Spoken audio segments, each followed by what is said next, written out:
बार त्रेता जुग माही और शंभु गए कुंभज सिपाही।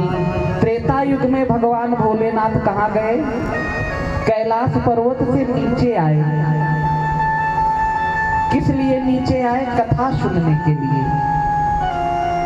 कैलाश वहां, और कुंभज ऋषि कहाँ रह रहे हैं? दक्षिण भारत में। ये उत्तर भारत है हमारा, जो आंध्र प्रदेश है, तमिलनाडु है, केरल है, उसको दक्षिण भारत बोलते हैं। संग में कौन जा रहा है? संग सती जग जननी भवानी अपूज ऋषि अखिलेश्वर जानी। संग में भगवती जगत जननी सती जा रही है। गए तो बाबा कुंभज ऋषि ने बाबा का सम्मान किया, सत्कार किया, लेकिन माता के मन में भाव आ गया कि अरे ये क्या कथा सुनाएंगे? जो श्रोता की पूजा कर रहा है वो वक्ता क्या कथा सुनाएगा? और मन में भाव आया और उन्होंने कथा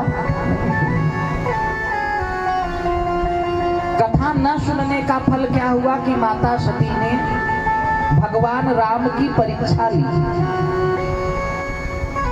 कथा में रुचि न होने के कारण भगवान के मर्म को नहीं जान पाई, क्योंकि जाने बिनु होई नहीं प्रीति और बिनु परितीति होई नहीं प्रीति।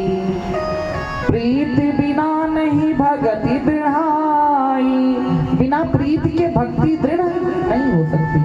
और वो प्रीति कब जागेगी? जब आप उसको जानोगे, उसकी कथा को सुनोगे। माता ने कथा नहीं सुना, राम जी में प्रीति नहीं हुई, और राम जी में प्रीति नहीं हुई तो माता ने जाकर के परीक्षा लिया भगवान का। सीता का वेश धारण करके माता आगे आगे चल रही है, जिसका परिणाम क्या हुआ? सती माता को अपना शरीर दक्ष के यज्ञ कुंड में छोड़ना पड़ा। और वही कथा भैया आगे चल करके भगवान ने कौशल्या माता को सुनाई। कही कथा सुहाई मातु बुझाई, जेहि प्रकार शुद्ध प्रेम लहे।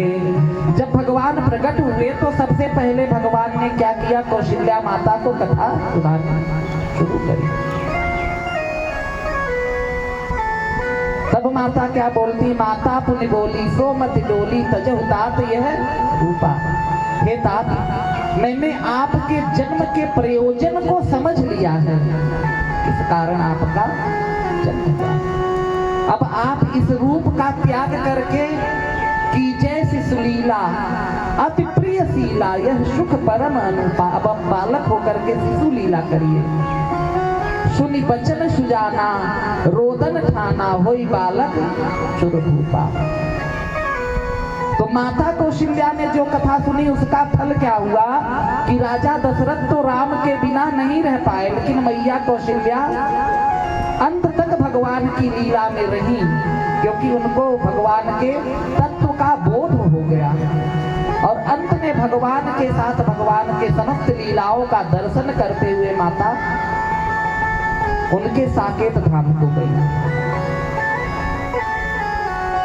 यही लीला आगे चल करके हनुमान जी सीता जी को सुना रहे हैं। सीता के यति विपति विशाला, विनय करहि भल दीन दयाला। आनि काठि रचि चिता बनाई, और मातु अनल पुनि देहु लगाई। त्रिजटा से मैया सीता अशोक वाटिका में कहती हैं कि हे मैया, कहीं से सूखी सूखी लकड़ी ला दो और उन सूखी लकड़ियों की चिता बना दो, और उस चिता पर मुझको बैठा करके उसमें आग लगा दो। और हनुमान जी देख रहे हैं, किस पे बैठ करके? अशोक के वृक्ष के ऊपर बैठ करके।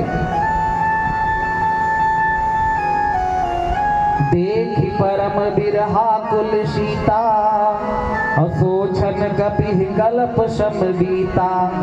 सीता जी के दुख को देख करके एक एक क्षण हनुमान जी का कल्प समान बीत रहा है। अब हनुमान जी ने सोचा कि तुरंत मैं क्या करूं कि इनका दुख दूर हो जाए। देखो हमारा दुख अगर कहीं दूर होगा तो वो भगवान की कथा में ही, क्योंकि मन की व्यथा कहीं मिटती है, हमारी व्यथा को कोई मिटा सकता है तो वो भगवान की कथा है। भगवान के कथा के अलावा आप चाहो कि आपको कहीं शांति मिल जाए तो मिलने वाली। तब हनुमान जी ने क्या किया, रामचंद्र गुण वर नहीं लागा, और सुनत ही सीता करे दुख भागा। रामचंद्र जी के गुणानुवादों का हनुमान जी ने वर्णन करना शुरू कर दिया, जिसको सुनने से सीता जी का दुख भाग गया। और वही कथा हनुमान जी ने विभीषण जी को भी सुनाई थी।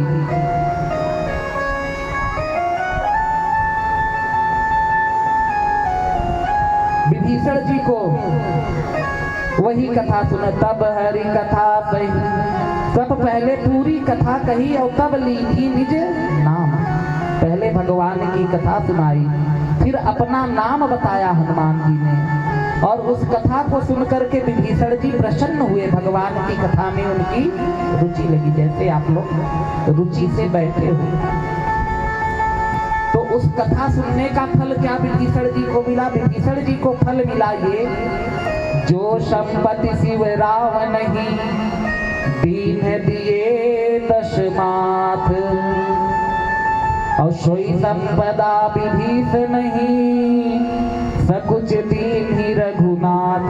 जो संपत्ति भगवान शिव ने रावण को 10 मत्था काटने पर दिया था, वही संपत्ति, वही लंका का राज भगवान ने विभीषण जी को केवल कथा सुनने मात्र से प्रदान किया। सोई संपत्ति विभीषण सकुच दीन ही रघुनाथ। जब राम जी राज तिलक कर रहे हैं तो राम जी सकुचा जाते हैं कि अरे मैंने विभीषण को मानो कुछ नहीं दिया। अब आगे वही कथा चल करके हनुमान जी रावण को सुना रहे हैं। लेकिन जब रावण को भगवान ने हनुमान जी ने कथा सुनानी शुरू करी तो रावण अहंकार में आकर के बोलता है, बोला भी हसी महाअभिमानी, और मिला हम ही कपि गुरु बड़े ज्ञानी। अरे अरे अरे, अब हमको बंदर कथा सुनाएंगे, हम काहू के मरे न मारे, बानर मनुज जात दुई बारे। ये बंदर और मनुष्य तो हमारे आहार हैं, इनको तो हम उठा उठा के खा जाते हैं। अब एक बंदर मेरे को कथा सुनाएगा, जिस कथा के अपमान का फल क्या हुआ कि रावण के घर में भैया 1 लाख पूत 1.25 लाख नाती, और रावण के दिया न बाती। जिस रावण के घर में 1 लाख पुत्र और 1.25 लाख नाती हैं, उस रावण के घर में भगवान की कथा का अनादर करने के कारण, संत की अवज्ञा करने के कारण, साधु अवज्ञा तुरत भवानी, कर कल्याण अखिल कई हानि। आज रावण के घर में कोई दिया बाती करने वाला। रावण जब ही विभीषण त्यागा, भयहु विभव बिन तब ही अभागा।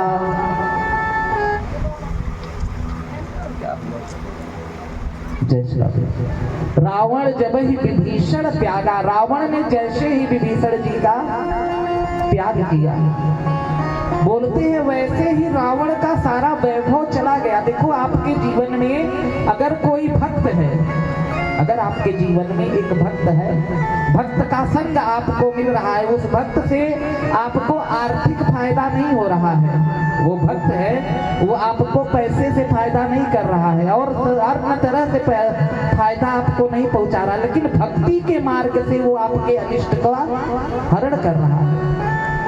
और जैसे ही आप अपने जीवन से भक्त को दूर करते हो, वैसे ही आपका सारा वैभव नष्ट हो जाए। भयो विभव बिन तब ही अभागा। रावण तो उसी समय अभागा हो गया था जिस समय विभीषण जी का उसने त्याग कर दिया था, या कौरव उसी समय मर गए थे जिस समय विदुर जी का उन्होंने त्याग किया। विदुर जी जैसे गए हैं, भगवान श्री कृष्ण कहते हैं कि हे अर्जुन, जब तक विदुर कौरव की सेना में है तब तक मैं गारंटी नहीं ले सकता कि ये युद्ध जीता जाए या हारा जाए। क्यों गारंटी नहीं? क्योंकि प्रभु जो विदुर है वो धर्म के रूप में कौरवों के साथ है। और जतः धर्मो ततो जयः, जहां धर्म है वही विजय है। और जैसे ही विदुर जी चले गए हैं वैसे ही भगवान ने कहा कि अर्जुन आज मैं डंके की चोट पे कहता हूं कि कौरव अब हार चुके हैं, अब कौरव को हारने से कोई बचा नहीं। ये अपने जीवन में एक भक्त का साथ जरूर होना चाहिए।